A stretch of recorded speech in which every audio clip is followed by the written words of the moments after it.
So every single month, I want all of the listeners to think about it is how are you working, how are you thinking and refining your target market? How are you thinking about your circle of influence and how you build that? How are you thinking about building your relationship with your customers and your prospects? And what type of offer are you asking them to engage with? So if you can do those 4 things consistently, then you will build a business that continues to feed itself. So that's how I think about it. So those 4 keys are really the areas in which you can really get and build trust with your customers and build a strong business. Welcome to Thrivecast. I think it's episode 78 or 79, depends on when this goes live. And with me, I have a wonderful guest. His name is Matthew Biot. Matthew, let me know if I'm saying your name right. It's usually Wyatt, like Wyatt Earp, but we got the WHY, so Wyatt. Yeah. And I've been talking about doing a podcast on this particular topic. He's a seasoned sales strategist. If you look up his LinkedIn, which I will have it in the show notes, you'll find that he's been working with many growth companies. He's a B2B growth advisor. He's helping primarily SaaS founders scaling by aligning sales, marketing, and product teams all coming together. This falls right into our wheelhouse of the Thrivecast audience that keeps looking at how do we essentially bring the unified teams and unified growth together. He has also been championing the aspects of changing the outdated sales mindsets, that hey, this is the new age, and today's topic is going to be a testimonial towards that. And let me introduce the topic. It's 2026. Products gotten easier to build, but distribution has gotten a lot more harder. So with that said, Matthew, welcome to the podcast, and could you maybe take a quick moment to introduce yourself, especially about your background and your recent move from to US? Okay, thank you, Guru. So Matthew Wyatt. I started in technology a long time ago. And when I say a long time ago, I started my first tech business when I was 22. And my wife also started the business with me. She was 21 at the time. So that's in 1999, if you'd like to do the math. So we have been in technology for a long, long time now. Started our first business and grew that reasonably successfully. And over time acquired other businesses, the complementary businesses and some other random businesses. At one stage we had software development, we had a real estate company, and we also had a whole bunch of horses, race horses. So, and of course a whole bunch of other things. So there was a pretty broad spectrum of organization. I took a year off to after we sold our businesses down, decided to have some time off, spent a year in Bali, and then lived in Indonesia, Bali. And then we came back. And for the last 10 years or so, I've been working with, for 15 years or so, I've been working as an advisor. I've had a few little startups here and there, startup, scale up, and then exit. And then the last couple of years, I've been running a marketing agency in between me starting technology businesses. So I'm a practitioner. I do technology. I love technology. That's my love. And then, of course, in between those little runs, I run an agency to help other businesses scale their sales and marketing in the B2B SaaS world. So about a year ago, about this time of the year, decided that we might, I've seen as I work from a laptop, I can be anywhere. So I have moved to the US. We moved from Australia, the sunny Gold Coast, and we now live in Princeton, New Jersey, which is close enough to New York without being in New York, and close enough to Philly without being in Philly. So it's a great position to be in, and we're really enjoying traveling around, seeing America. And we've got 2 young kids in high school, so their sports certainly drive us around the place as well. So there you go. That's my life in a couple of minutes. Yeah, I think our viewers might be able to feel the accent. I think, he's got now diluted, for the last maybe 6 to 8 months from the Australian accent to a US accent.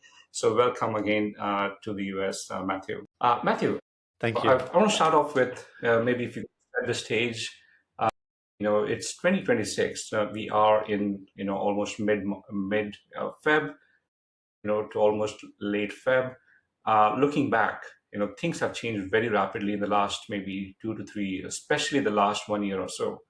With PLG motions coming in, with AI now coming in, extremely strong growth teams have become, a lot more smaller. Earlier, you used to have, the sales and the marketing and the growth and the operations team itself would be half the company, sometimes even more. And the team sizes have been shrinking. Maybe could you set the stage a little bit of what's the change that you're observing, looking back, what's happening. And I think one of the pole points that you want to talk about is about the products becoming busier but easier to go build, but distribution becomes harder. So could you set the stage of what's happening before we look into what's going to come up in the very future? Yeah, so lead sourcing and finding the people to talk to is becoming exponentially easier with the amount of data that's available. I still have a subscription to things like Zoom Info, which costs $25,000 a year. But I think that the time in which those sort of tools are going to be of high use is going to diminish over time, simply because the data is available and out there and almost free. $30 or $40 a month subscription with ChatGPT or Claude.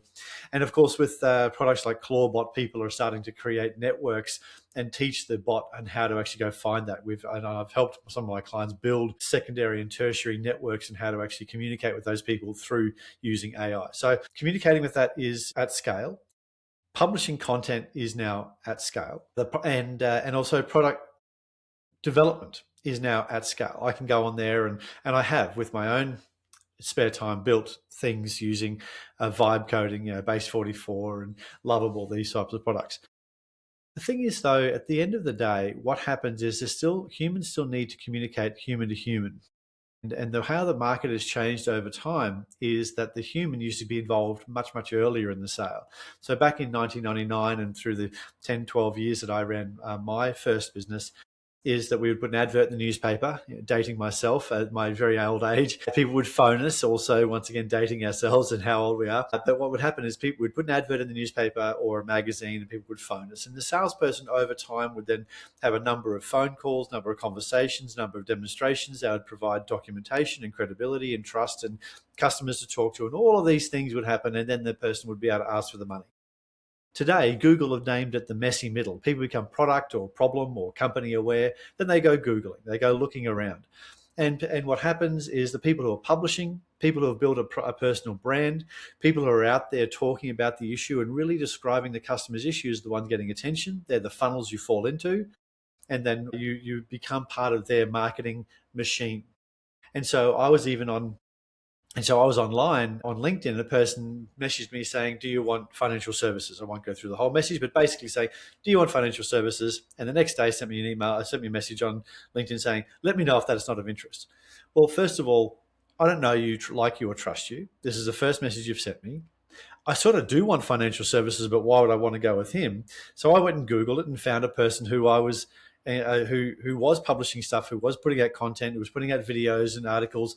I went into their funnel, and as I was typing my email address into downloading their document, I thought, hang on, this person who sent a crappy message, which was probably automated, who they don't know me or like me or trust me, or they don't know anything about me, they sent this automated blast message out. What they're doing is they're actually creating me to be product and problem aware for other people. So he's doing the marketing for other people. And this is the big trap that businesses out there is, whilst these tools at mass communication are available, if you use them poorly, all you're doing is promoting the problem and the product and driving awareness into other people's funnels. And so Google, as I said, Google created the messy middle, not created, they talk about the messy middle. So marketing is now doing the building the trust, building the credibility, providing testimonials, doing demonstrations, telling the business's story all the way along. And then and only then does somebody make the heart-wrenching decision to pick up the phone and make a phone call. And that salesperson now has to be twice as good, 3 times as good as they ever have been, because they get one crack at having a really high-quality conversation and building rapport with that person, because the person already knows a lot about the business, knows a lot about their problem. That salesperson's got to be better than ever. So whilst teams, I haven't personally witnessed many teams shrinking, but what I've noticed is teams reallocating energy and people and time towards publishing content. So salespeople today should be publishing content. They should be using tools like what we sell. They should be looking at tools that are available online, taking their ideas and publishing, because the more people in an organization that's publishing and talking about the problem and providing a solution and communicating in a thought leadership type of way, they're the ones that are going to create greater market coverage. And they're the ones that are going to be found when somebody goes Googling for it or goes searching for it. Matthew, you've talked about many things. Let me maybe drill down into a couple of them. You did mention that in the past, marketing was hard, generation was hard. It's gotten easier. Reaching out to people was hard. It has gotten now easier. You've also mentioned about communication to targeted audience has also become easier. You mentioned about some of the fallacies about the mass communication where they're not giving the context and they're generating leads for somebody else. But we'll come to that a little bit. You've also mentioned about publishing was hard, creating content was hard, and now that has gotten easier. Building products with vibe coding, and you mentioned about Base64 and Google AI Studios, and there's so many of them. It's gotten easier, and it was much harder then. So what is hard now? Why is it still hard, to actually, get sales? In fact, sales, if you notice, maybe, there's so many SaaS metrics, SaaS benchmarks that are now getting published, almost on a monthly, or weekly basis. The growth rates have started to decline. Acquisition revenue has started to fall massively, right? 40 is getting broken down. So what has gotten harder? If it was so many things have become easier, why is the sales not, or the revenue not, becoming easier to book? Because it's easier for everybody, which means that this tsunami of communication coming at you on a daily basis is such that it's almost becomes, people become blind to that level of communication. You drive down any American highway, and you'll see 25 different ads for 25 different lawyers talking about 25 different versions of injury law. So now I don't know any of them. If there was one advert on the side of the road, maybe I'd remember that person. But now there's 25 of them every mile. And so same with if you shut your LinkedIn down, if you had the audacity to go away for a week holiday and don't look at your LinkedIn for a week, you'll have 1,000 messages. I've got 14,000 connections on LinkedIn, plus I'm publishing content almost every day. So therefore there's a lot, I get a reasonable amount of attention. I get hundreds of messages a week, and 99% of them are just, I've got the cheapest developers, I've got the best thing, I'm going to generate the most leads, all of this stuff. And it's all just noise, and so none of it gets through. So I don't really trust anybody, and I don't think and I don't think the market trusts anybody just on that cold DM. So what they do is they go looking, like what I said, they go looking for who actually is trustworthy. So who's publishing, who's published a book, who's communicating, who's putting out content that actually I can then communicate, I can consume on my phone, from my bed. Where people are living now in a world where they have a problem in their mind, they look for it, they see the issue on whatever platform they spend their time on, and that's who they actually start to trust if they see that over and over and over again. So the problem is that all of those tools have become really reasonably democratized. I used to pay copywriters, people who are incredibly skilled people at writing copy in my adverts, $1,000 a page for copy. $1,000 a page. I would pay these people thousands and thousands of dollars a month to produce high quality copy. Now, I can go and produce 1,000 pages for dollars using ChatGPT. It'll be pretty ordinary. It'll be a bit crap, to be honest. But the volume that's out there, and the problem is that a lot of technologists and a lot of people who aren't marketers, who don't understand psychology, who don't understand how people buy, they will go ahead and publish just an inordinate amount of garbage, put it onto LinkedIn, pull some image from the internet, and say, I'm doing my job of publishing, I'm doing my job of communicating, but they're not. So really still, it's doing it well is still hard, but doing it is easy because it is free and at volume. So I think maybe skimming down to what you're trying to say is it's getting easier for you to market yourself, your brand, reach out to various people, but to stand out, you might have to do some things differently. And we'll jump into that segment of what is that difference. How do you differentiate yourself from that noise? But we'll come back to that segment. Could you tell me a little more about, and you did mention at various places that AI is making it a lot more easier, but it's also generating a lot of crap. Pretty much if you look for, if you search for Google or on Google or Gemini, these days, you'll find a lot of content that's regurgitated hundreds and thousands of times by different people. Same content, but with slight changes, with slight pictorial changes, visual changes, words are slightly different, message is slightly different. But if you I think somebody was showing me about a tool that, hey, you can actually go and find out what's the root of all of these. If you can track the entomology of the content, you will be able to go find there is about 3 or 4 different sources, and from that it has germinated over the last maybe 3 to 4 months or so. Help us understand a little bit, and I'm sure our listeners would also want to know a little more about how do you differentiate now? What's the problem? You mentioned the volume is the problem. Generation of so much content, is creating so much noise that you're becoming immune to those signals. Even if somebody's telling you that, hey, you have a financial services, would you like it? And then goes away, you are now aware that you need financial services, but maybe not from that person. So what can he do or she do to be able to get your appropriate attention, make you aware of the problem, and being able to sell his services? Wouldn't that what we call as distribution? Take it away. Yeah, so I've a couple of answers there, and you've asked a reasonably complex question, but try to give you some reasonably succinct answers. So first of all, what I talk to my clients about is I get them to think about the 4 key areas. And the 4 key areas, and I speak about this in meetings at least once a month with every single client. And I ask clients who are no longer working with me, who I've handed the tools over to, that they set into their calendar a 4 keys meeting. And those are marketing, 4 keys. So the 4 keys are your target market, not just your demographics, but your psychographics. And looking at your past couple of months worth of sales and past months worth of communications and conversations and leads, who have those people been? And have they been the right type of people? So first of all, target market, your psychographics, your demographics. So, we deal with X type of company selling this type of thing at this type of size. That's table stakes, that's basics. And then how do they buy? What are their values, their mission, vision? How do they think about that stuff? And so then as you continue to drill down into your target market, the more narrow you can get.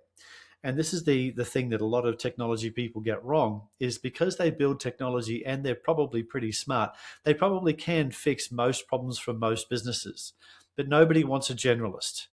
If you think about doctors or any other real profession out there, the more narrow you are, so my wife, when we were in Canada a couple of years ago, slipped, broke her wrist. We went back to Australia. She had surgery. The surgeon that did her wrist, obviously shows up in a very nice Italian sports car, but he only does elbow down surgery. Only does elbow down surgery. So that level of specialization means that when we go to that guy, we know that the broken wrist, he's our man. But you don't go to a general practitioner who can do everything for that issue. So if you put that in terms of technology, the more narrow you are with your target market, the better off you will be. First of all. So the second part is your circle of influence. So your circle of influence is how many people know you, like you, trust you, who can speak about you, not just as a secondary, but also a tertiary engagement. Who can around a barbecue go, I hear your problem, have you spoken to Guru? I hear your problem, have you spoken to Matthew? So, or do you know what he does? So this is the thing that you need to think about, is what's your circle of influence? And this is why a few years ago, there was a huge push by celebrities to start alcohol brands, right? So these alcohol brands, these already existed. George Clooney didn't invent tequila, but he made $1 billion out of it because he slapped his name on it, drove a cool little motorbike around and said, now I'm a tequila expert. Whether or not that's true, I don't know. But really what he did is he was able to build his circle of influence and build the attention that he gets for that brand. The third part is your relationship. So in B2B world, you know your target market, you've built your circle of influence, so those people are now in your sphere of influence, they're now in your orbit. You need to build a relationship with them. So how are you building a relationship with them? What sort of content are you putting out there? What sort of value are you giving them? How can you deliver products for them, whether they be checklists, guides, audits, any of those types of things? How can you deliver products that add real value standalone and has that person trust you at a greater level? Because the speed in which you can grow your business is the speed in which you can grow trust and then transfer it. So I'm just going to say that again for the listeners. The speed in which you can grow your business is the speed in which you can build and transfer trust. And that is so important because, once again, that guy who was trying to sell me financial services, no trust. And I went and found somebody who over time, over a couple of weeks, built trust with, and then I engaged with that people, and I've got, talked about bringing money over from Australia, that type of thing. So the third part was relationship, and the fourth part is your offer. And the fourth part is your offer in the old way was free demo, which just gives the customer a job to do, and nobody wants another job. So free demos, I think, are possibly one of the worst things you can do these days, unless you've got significant amounts of trust and context there. Or it's a do or die affair. It's buy now or don't buy now.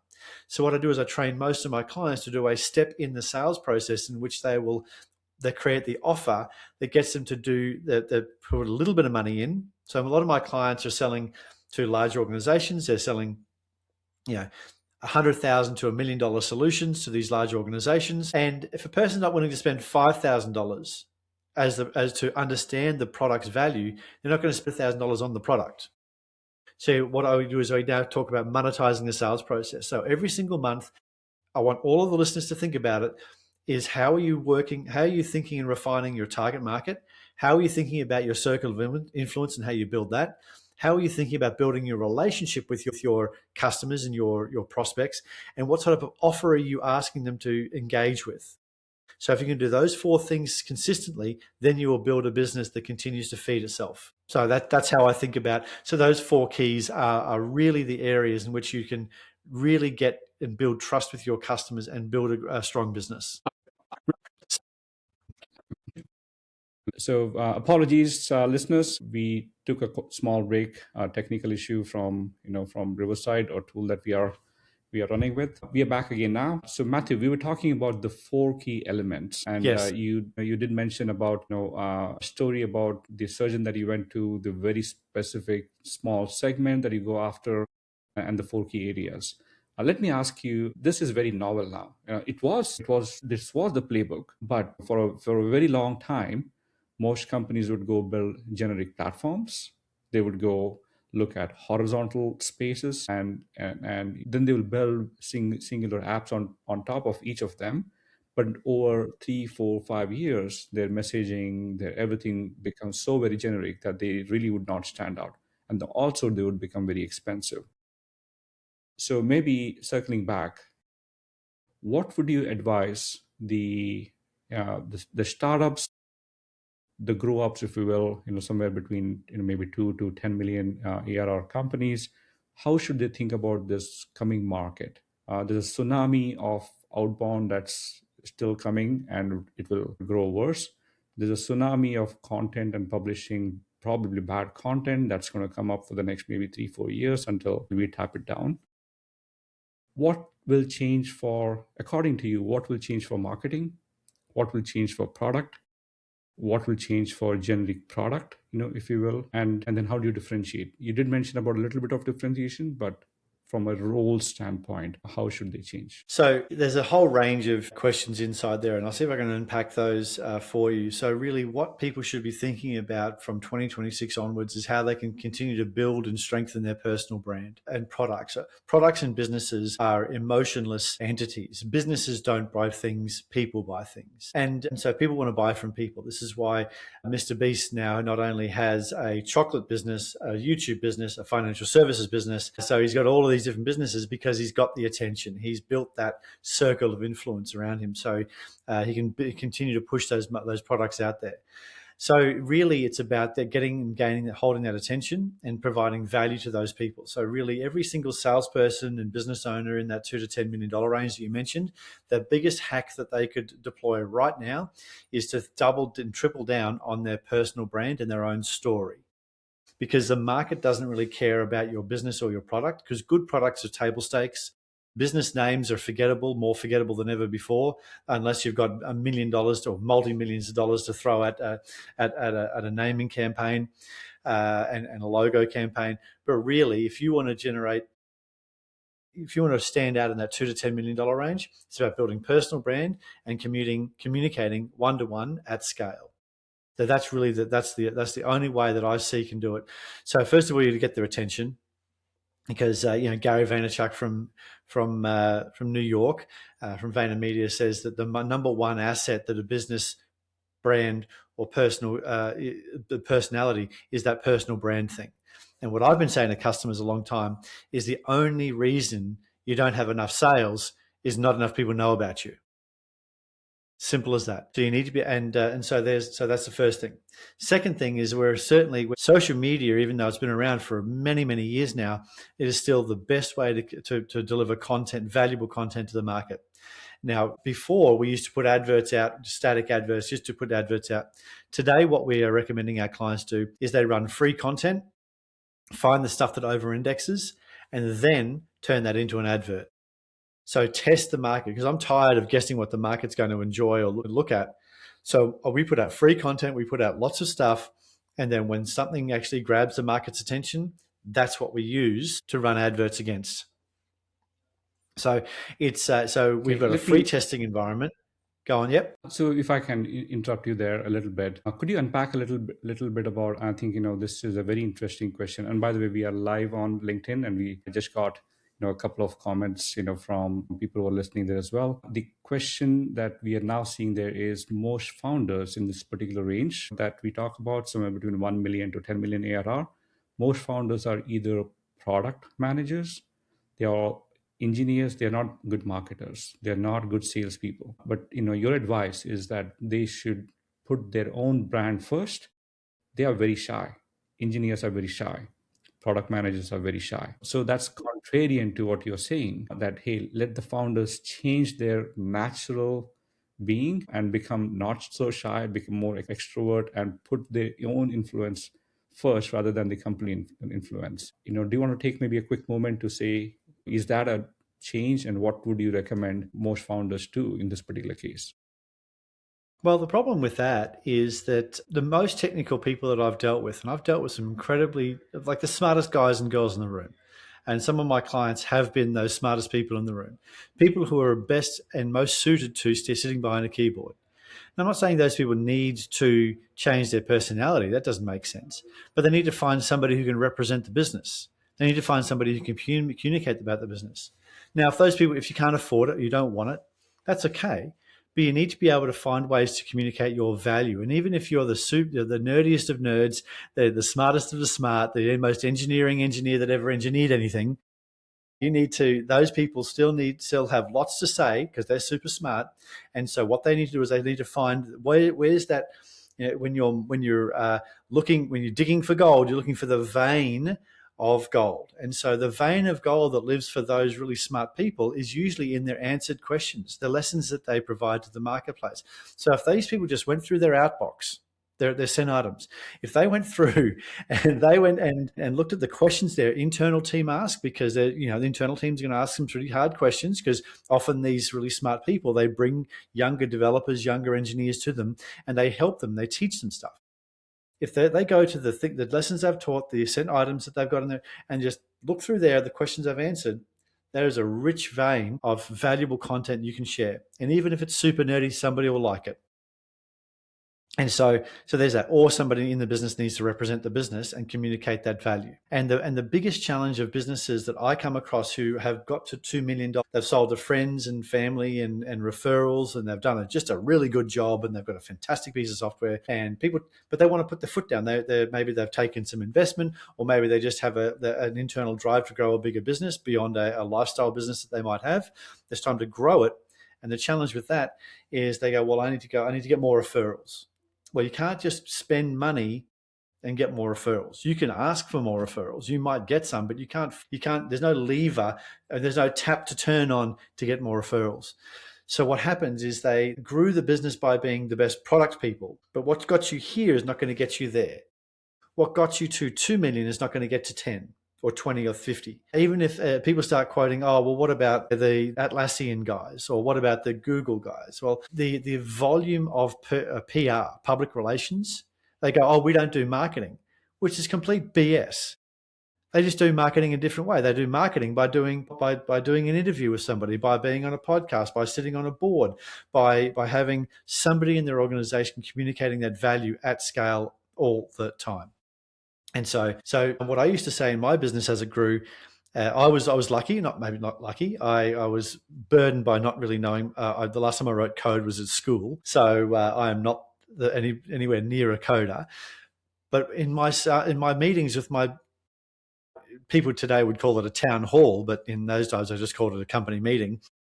We didn't have cool names for stuff back in the early 2000s, and so we would say, "So, guys, ladies and gentlemen, just remember, we are a sales and marketing organization. We have software, and so many people think they're a software company, and sales and marketing is an annoying thing that we've got to spend the least amount of time and energy and effort on, and we'll sell because we've just got the greatest product ever."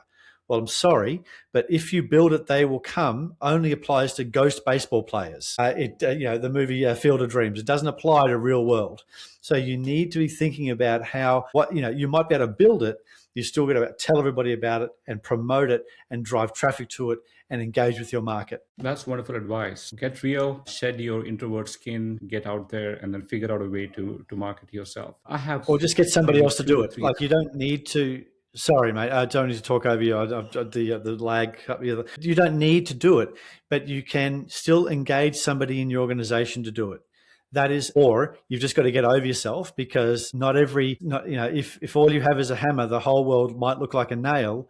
But if you if you can't communicate your value, nobody will know about you. Yeah, you're so right, and I think it reminds me of a few examples. Google had Eric Schmidt book.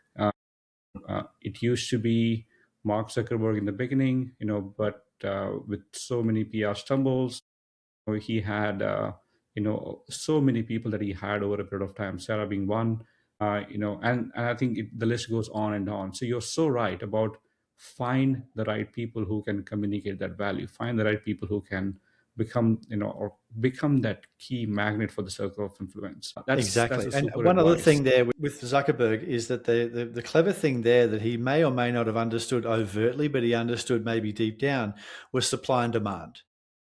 And so what he did is he created higher levels of demand with lower levels of supply. And what did that mean? We're only going out to, first of all, to Harvard. And now we're only going out to Ivies. Now we're only going out to colleges. His first group of customers were only those people. And then as they graduated, well, now there was higher levels of, there's more volume of people in that demand side than there was a supply. So you create the supply and demand tension, and you will be able to you'll drive more customers. It's much the same as the people who were at the Super Bowl recently, a couple of weeks ago, is that there's people out there saying, here's the view from my $3,400 seat. And they're 4 rows back. They needed a Sherpa. The temperature was much colder. It was way up in the stands. They were way back, $3,400 a ticket. The only reason they can do that is because supply and demand tension. If there was no demand, then they couldn't give away those crappy seats. So I think there's always supply and demand tension. It also goes back to your 4 key elements, the target segment, keep it as narrow as possible. In the interest of time, I have about 2 or maybe 3 rapid fire questions. Go for it. Yeah, and I think you probably have been in that particular seat a little more than I've been asking people around. What would you say is a book or a podcast that you could recommend for someone who's not comfortable with what you just mentioned about? Put yourself out there, be a circle of influence, target the segment. What would you recommend on how they can shape their thinking? So Velocity Selling is a book that I really enjoyed. And of course, the 7 Habits of Highly Effective People. Those 2 books. Velocity Selling is from Bob Urachuk, a mentor of mine, great guy. I've got a lot of love for him. He's retired now. And of course, 7 Habits of Highly Effective People. Those 2 books are really influential on me. And of course, The Greatest Salesman in the World by Og Mandino. Of course, how can we forget them? So we'll have those 3 in our show notes as well. Matthew, one more question. These are all the bright side of the things. I mean, you can learn from things, but what could you advise on the mistakes that most founders do that you've been seeing this, in advising almost about 30, 40, 50 odd clients in the last year or 2 itself. How can they get rid of those mistakes? So maybe if you can point out 1 or 2 mistakes that they are making and advice on how they can get rid of it. Tactical overload. And what I mean by tactical overload is that there are so many. If you were to go to ChatGPT and said, how do I sell my thing? It'll give you 50 options. And so what you need to start with is who you are, who you sell to. Think about those 4 key areas that I talked about earlier. You talk about those 4 key areas, and then you go, I'm going to now get attention of these people. I'm now going to narrow down to these people. So the more narrow you get, the more you can charge, and the more of the right customers will come along. So there's 1,000 ways to communicate with the market. And also clients ask me all the time, oh, Matthew, what time should I be posting on LinkedIn? Or, how many words should my blog be? Or how many citations should I have? And that's all. So a lot of marketers like me will say, well, you've got to do it at these specific times, these specific ways. These are like 1% uplift things, right? But what we're missing is the 90% thing, which is just doing the blog, posting the content, making the effort to communicate your value. And it doesn't matter what time of day you do it is and what format you do it in. 90% of the effort, 90% of the value comes from just doing it, even if you do it badly. If you go to the gym and work out with crappy form and raise a sweat, at least you're in the gym. It's better than not going to the gym or thinking about it or that sort of stuff. So then once you've got that perfectly, once you've nailed the habit of posting, then we can talk about the citations and the timing and the word count and all this sort of stuff. Don't overthink it. All those are paraphernalia. Yeah. So just do it, guys. Founders, just do it. I think that's the advice from Matthew. Exactly. Matthew, this is a wonderful podcast. Thank you so much for your time. And to all the listeners, we'll have in the show notes how you can reach Matthew. Matthew, one last comment from you. What would be the best ways for people to communicate with you? Where are you? What's your waterholes? Where do you hang out? How can they reach you? Well, if you're in Princeton, New Jersey, you can come and buy me a beer. So our office is at 300 Witherspoon Street. But to be serious, so those 4 keys I spoke about, we have a test on our website that you can go on and fill out that test, about 20 questions, and that'll give you an exact indication of where you are in each one of those 4 key areas, and then give you exact guidance on what to do next in each one of those 4 key areas and how to think about those. And that's a free test that we provide on our website so people can understand exactly where they are now and exactly what to do next. So you go to techtalk.co, so techtorque.co, and that will give you everything you need to know about taking the next step. And of course, find me on LinkedIn. And LinkedIn is where I hang out. LinkedIn is where I publish a couple of times a day. We have podcast episodes. We give away. What I do is I give away all my IP and I charge for execution.